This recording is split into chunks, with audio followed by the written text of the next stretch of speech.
Fadel Bajide minta penyidik Polres Metro Jakarta Selatan agar pemeriksaan ditunda karena alasan kesehatan.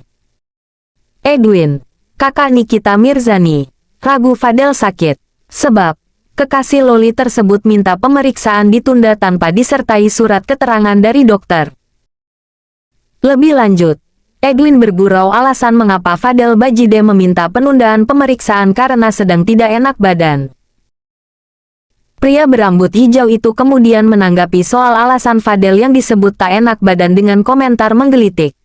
Tidak disertakan, kurang enak badan, kurang garam badannya, lanjutnya. Yang pertama, Assalamualaikum warahmatullahi wabarakatuh. Waalaikumsalam warahmatullahi wabarakatuh. Terima kasih teman-teman semua yang mengawal kasus ini sampai hari ini. Yang pertama kali saya sampaikan, apa alasannya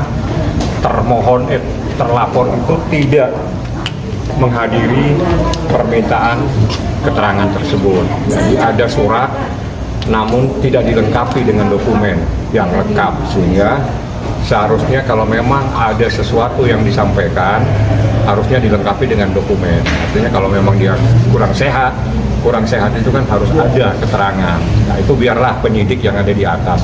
Yang kedua, yang terpenting itu adalah saya membawa kakaknya Nikita khusus hari ini ke sini karena ada hal-hal yang penting yang ingin disampaikan, yang ingin ditanyakan kepada penyidik terkait kemenakannya dia sendiri. Seperti apa biar dia yang menjelaskan. Gimana Bang Edwin mungkin? Ya, jadi kehadiran saya hari ini kan tadi kalau sebelumnya niat saya mau sholat Jumat, ya kan? Saya mau sholat Jumat di Polres begitu. Terus tadi ada yang bilang, Bang, ini kayaknya si Anu kagak jadi nongol. Saya bilang kagak peduli. Yang penting khotibnya ada. Kalau khotibnya nggak ada, saya nggak jadi sholat Jumat, Bang. Gitu. Saya ketemu Bang Fahmi kan benar, Bang. Sini kita ketemu. Saya juga pengen mampir kemari. Saya pengen nanya ponakan saya gimana keadaannya. Karena saya kan mau gimana pun saya bukan orang tua langsung lah. Saya bukan orang tua langsung. Saya ini paman. Saya juga sungkan untuk terjun lebih dalam. Tugas saya rasa saya cukupkan sampai kemarin ketika membantu menjemput, yang alhamdulillah rusuh sayanya. Abang menurut abang Abang menurut abang pihak sana yang nggak hadir nggak gentle nggak sih atau gimana bilangnya sakit? Ya kagak kan, kalau kita sekolah aja mau izin sakit kita ngasih surat dokter, Bu. Minimal surat keterangan orang tua. Dulu saya sakit, bapak saya yang bikin tanda tangan. Anak saya yang bernama ini kelas sekian tidak bisa menghadiri kelas hari ini dikarenakan sakit. Minimal orang tua. Lah ini mah kan kagak ada barang satu. Dokter kagak, orang tuanya kagak. Ini mesti mau nanya, lu diaku anak apa kagak? Oke, Bang Edwin, kan tadi sempat juga nanya ke penyidik. Alasannya adalah sakit katanya. Meski tidak disertakan dengan dokumen. Tidak disertakan. Bukan sakit, kurang sehat. Kurang enak badan, kurang garam badannya. Oke, mungkin dikasih tahu nggak sih kurang enak badannya itu kenapa? Gitu. Kurang garam, Mbak, kurang garam. Serius, saya kagak tahu dia kenapa kurang enak badannya. Apa semalam habis main monopoli, saya kagak tahu. Kita mah anak sosmed. Kita anak sosmed, biar kata datua begini gitu. Minimal ya tadi saya bilang, kalaupun sakit setidaknya secara legal formalnya kita pernyataan sakit itu datang dari mana gitu. Kita di kantor pun bilang sakit aja harus ada keterangan dokter. Apalagi kita berkaitan dengan pihak hukum. Jangan dibecandain, Bang gitu. Hormatin aja. Kalau emang takut ya ngomong, Pak, saya kayak kagak berani, Pak. Kira-kiranya saya takut dijegat sama yang rambut hijau. Saya kagak nongol, kagak nongol saya. Serius. Ini mungkin Bang Fahmi bisa jelasin lebih lanjut ya. Ya, Bang Edwin tapi mengenal sosok Fadel sendiri kan? Berapa kali ketemu? Bejiman nih? sempat kenal, deket, akrab mungkin. Iya akrab banget kan. Ya terkodel. Om jeruk jadinya yang keluar. Ada kekecewaan nggak sih Bang mungkin? Benar, kagak Bang. Saya kagak pernah ketemu barang sekalipun. Ya, saya tahu juga di sosmed dikatakan dia kan jangan adu ide dan otak dengan saya. Saya konten kreator gitu kan. Saya taunya mah dia konten kreator. Saya ketemu muka, saya mau foto. Beneran, saya mau taruh di IG saya ketemu artis. Saya ketemu belum pernah. Bang Edwin tapi hadir. Katanya dia bilang Bang Edwin pernah nelpon ke dia kalau nyepel belah mananya. Bentar nih. Nih gue ngelenong nih urusannya kalau kayak gini. Kagak pernah nelpon, Mbak. Kagak pernah, Mbak. Tidak benar ya yang katanya Bang Edwin tuh nyerahin tanggung jawab Loli. Astagfirullahaladzim, saya nyerahin ponakan saya. Bah, mendingan si Sean dah ya kesebut, maaf dah ya kadang gua udah ngomong tante olah Nggak ada. Jadi mungkin dia lagi panik sehingga membuat informasi-informasi seakan-akan adanya sesuatu dari pamannya Laura. Itu nggak benar. Saya yang banyak tahu, ya saya adalah bagian keluarga besar. Betul. Saya tahu persis. betul. Tapi terkait Abang saya ketidakadilan itu ini. jadi kekecewaan sendiri nggak sih Bang? Karena mungkin mengulur-ngulur waktu juga. Ya kalau saya melihat itu kan sebetulnya begini, ini kan panggilan permintaan interview atau klarifikasi atau permintaan keterangan. Jadi sebetulnya dia datang saja. Tapi yang aneh membuat alasan yang tidak logis sehingga itu akan menjadikan masalah baru. Saya ingatkan di hukum ini ada manakala seseorang itu dipanggil tidak mentaati panggilan itu ada pasal tersendiri.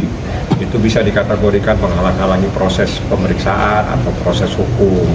Jadi kalau datang lah. Mungkin kalau memang takut ditemenin sama Edwin nanti. Ya saya temenin kok Iya, temenin datang. kagak ada nih tadi Kagak ada. Kagak ada Salah nih satu alasannya juga kan karena kuasa hukumnya katanya lagi ada di Malaysia. Saya gini, kalau kuasa hukum di Malaysia kita nggak ngurus ya. Jadi gini, sebetulnya itu ada kewajiban ya. Jadi saya nggak akan menanggapi itu.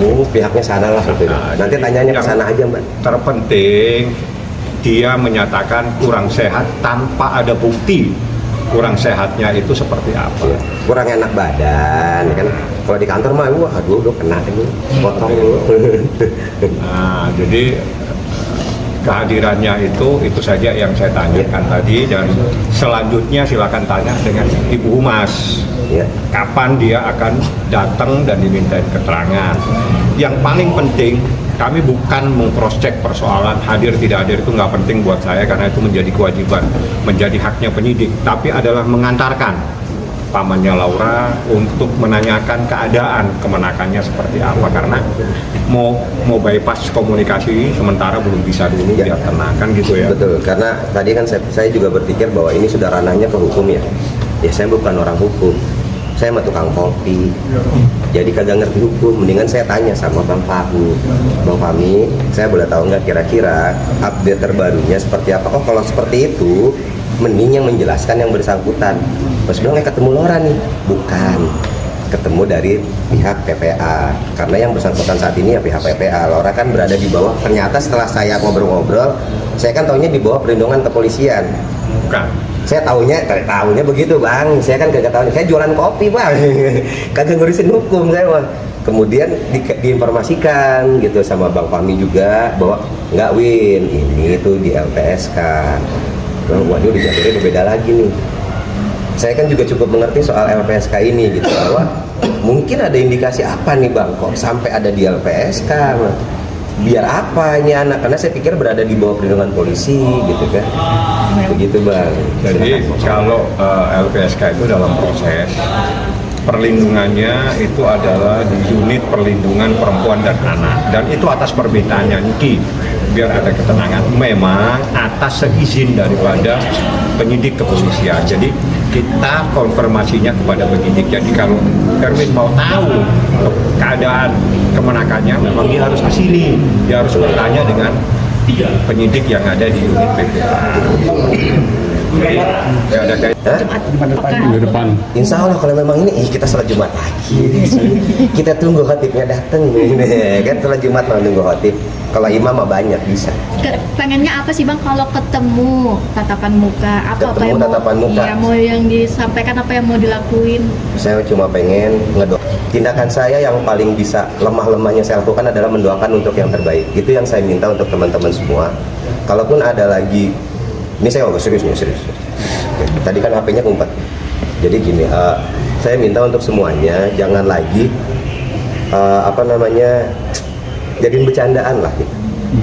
Ini bukan bercanda, Kita bicara soal anak yang harus dilindungi dari, lo tau musuhnya Arnold zaman dulu, predator. Dari predator, ini jangan dilepas. Perkara dia belum terbukti, mari kita tunggu, kita buktikan. Kalau memang salah, saya datang, bang, minta maaf. Kan saya juga kagak ngatain abang. Saya cuma minta keadilan ditegakkan. Saya datang ke polisi, gunanya polisi. Kalau ini hukum rimba, saya giles pakai motor bang. Gitu.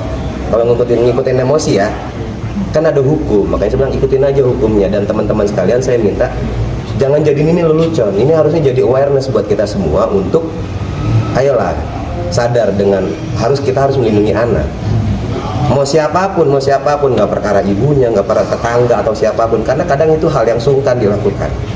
Kita sungkan kalau ngeliat, oh ini anak ini begini, kita sungkan.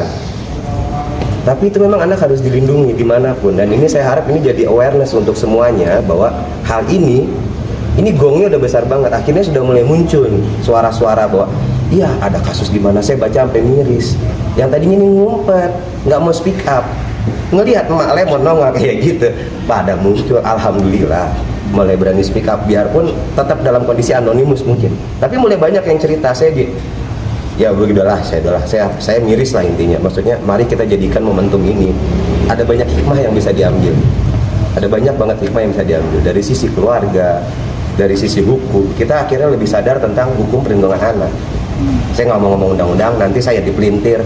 Bang Fahmi dah yang ngerti ngomong undang-undang ya. Ya, kalau menurut undang-undangnya, perbuatan yang dilaporkan oleh Nikita Mirzani itu adalah kejahatan. Jadi ini bukan main-main, dengan ancamannya minimal 5 tahun, maksimal 15 tahun.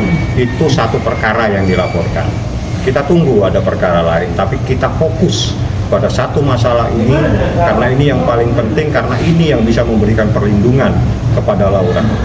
Seperti itu. Jadi makanya saya sama Nikita sama Edwin fokus dalam perkara ini supaya anak ini mendapatkan perlindungan secara maksimal.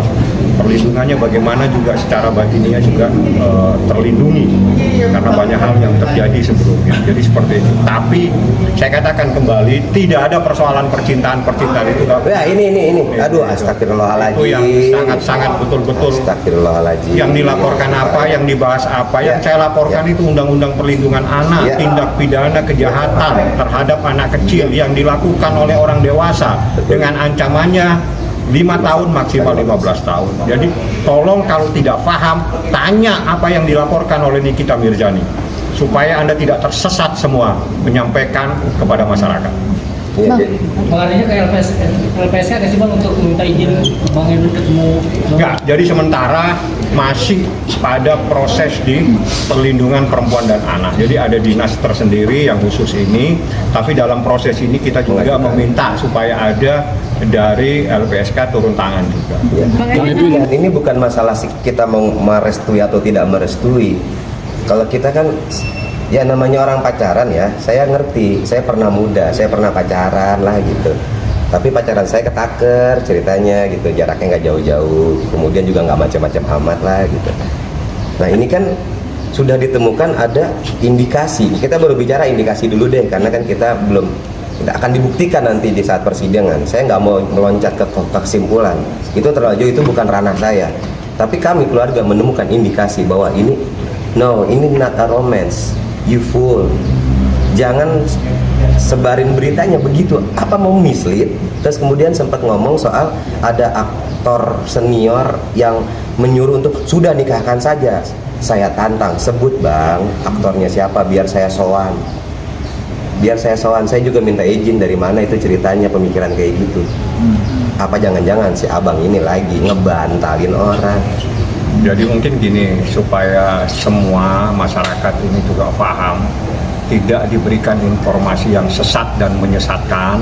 Saya tidak pernah berurusan dengan persoalan lain dalam perkara ini kecuali satu, terkait dengan Undang-Undang Perlindungan Anak, di mana ancamannya 5 tahun dan 15 tahun maksimal, dan itu merupakan perbuatan dalam kategori kejahatan. Yang kedua terkait dengan Undang-Undang Kesehatan. Tidak ada perkara lain yang dilaporkan oleh Nikita Mirzani di Polres Metro Jakarta Selatan kecuali terkait untuk melindungi anaknya yang masih di bawah umur. Ingat, Laura itu baru 17 tahun. Menurut Undang-Undang Perlindungan Anak, dia adalah anak di bawah umur. Titik. Jadi belum cakap dan cukup di mata hukum. Bang, izin. Kemarin kan sempat ada jejak digital yang dari TikTok dan segala macam tuh Bang, yang perihal ada dugaan Loli kena kekerasan dari Fadel sendiri. Apakah nanti ada penambahan pasal baru Bang nanti? Kalau itu biar menjadi haknya penyidik ya. Yang jelas penyidik sudah mengantongi dan memeriksa beberapa orang, termasuk bukti-bukti dan semuanya sudah ada.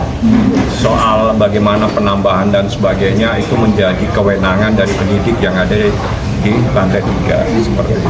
Bang Fahmi, ini kan ada berita juga katanya Loli menyesali ya, sudah mengakui kalau dia menyesal. Ini Bang Fahmi sendiri sudah bertemu dengan Loli dan betul keluar dari mulutnya gitu kalau dia menyesal. Jadi seperti apa Bang?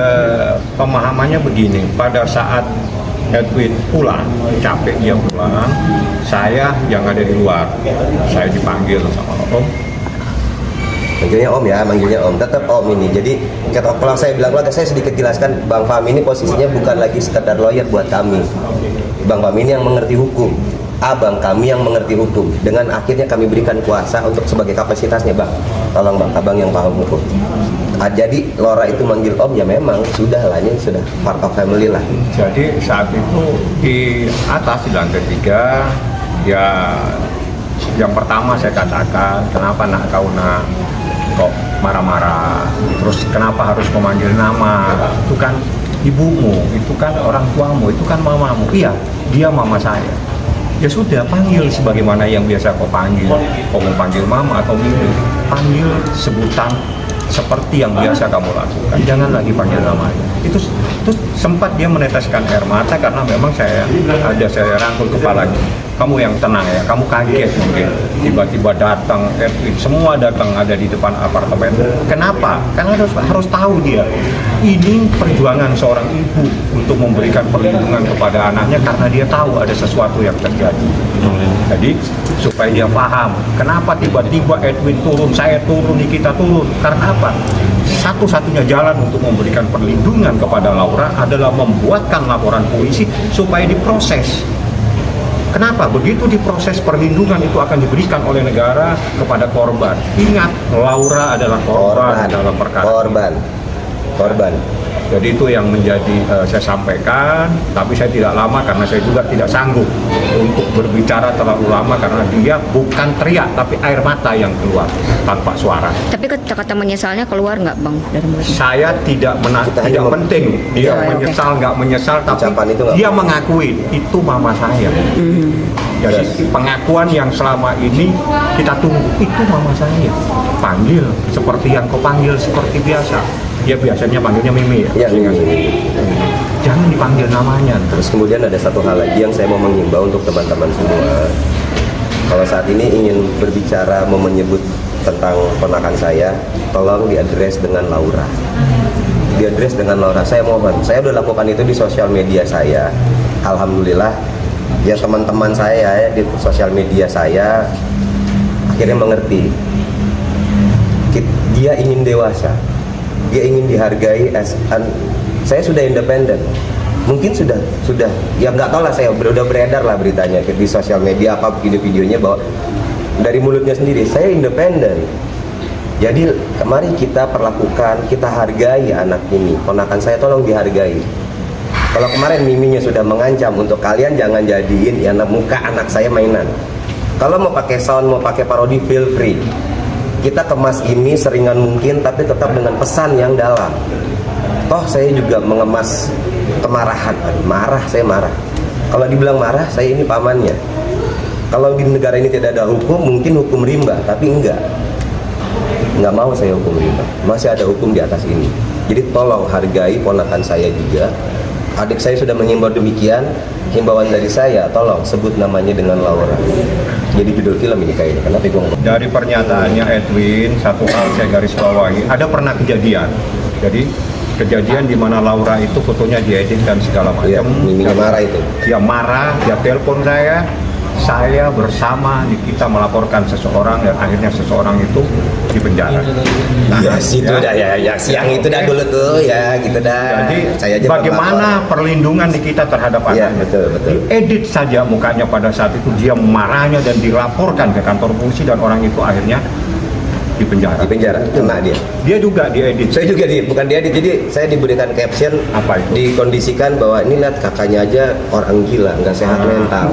Padahal saya lagi makan. Nah, es tapi dawet. dia tidak kita bawa untuk membuat laporan, tapi cukup Nikita mewakili anaknya karena marah dia. Banget. Tapi ini dia pun diedit dia nggak pusing. Yang pusing jangan coba-coba ganggu anak saya. Ya. Ya ini yang terjadi. Yes. Karena anaknya diganggu, dia membuat laporan Yes. polisi. Lu hadapin itu pasal 15 tahun. Yes.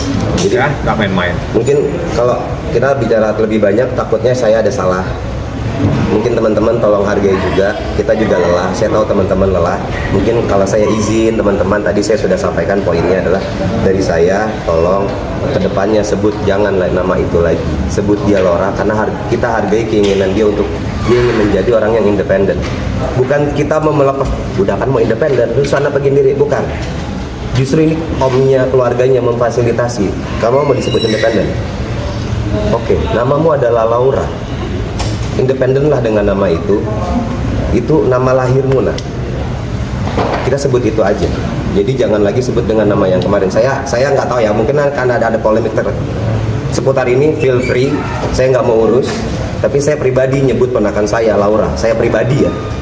Sepanjang saya berdiskusi kemarin di mobil yang kemudian videonya menyebar, kemudian saya seperti ngereok, bangke. Terus apa namanya? Kesel juga ya. Kenapa tuh? Yaudah dah gitu dah. Intinya adalah saya manggilnya Laura. Saya ngobrolnya sama Laura. Ini ya Laura. Laura dengar Om. Laura ini bukan kamu. Laura ayo istighfar. Laura kamu aus nggak? Enggak, Om aja yang aus. Ya udah makasih.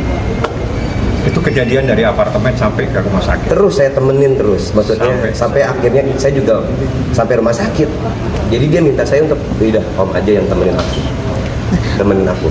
Yang dia ceritain kejadian dari apartemen, masuk mobil, masuk rumah sakit, dari rumah sakit ke Polres. Ya, jadi semuanya Edwin yang dampingi. Saya yang dampingi. Jadi makanya saya bilang, siapa yang tersakiti berikutnya atas hal ini udah pasti keluarga. Tapi kalau mau tepuk dada, saya nggak mau tepuk dada. Tapi saya nih, kalau dibilang ya bagaimana? Toh akhirnya anak ini ngedenger omongan saya gitu. Saya ajak ngobrol, dia mau dengar. Mungkin siapapun, mungkin saat itu nggak bisa masuk. Karena siapapun yang masuk nanti akan dapatnya itu oleh-olehnya adalah yaudah scream bareng deh, kuat dah, adu scream sama tuh anak, ayo. Sampai akhirnya dia bisa lembut. Bang Fahmi, kabarnya kan Abang menolak untuk konfrontir dengan pihak Fadel. Nggak ada. Ini bukan penipuan penggelapan.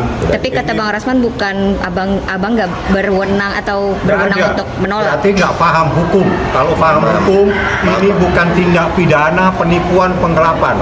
Tidak ada JR di kasus ini. Ini kekerasan, kejahatan terhadap anak di bawah umur. Ingat, kejahatan terhadap anak di bawah umur yang melaporkan ibu kandungnya. Ini saja tidak mau, apalagi Nikita Mirzani.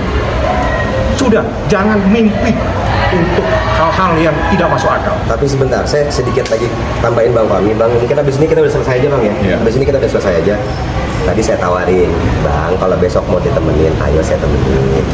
Udah gitu ya, Bang. Itu, kalau emang mau ditemenin ngomong Bang.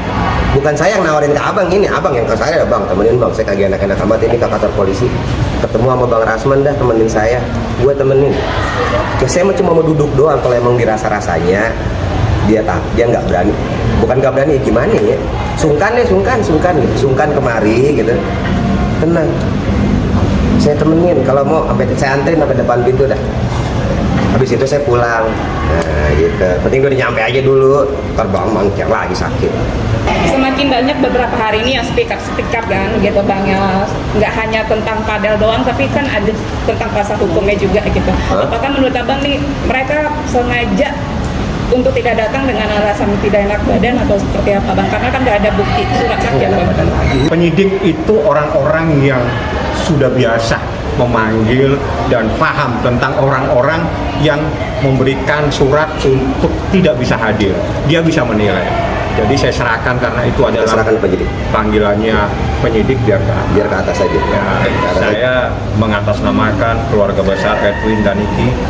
Jangan berpikir dan berharap ada JR.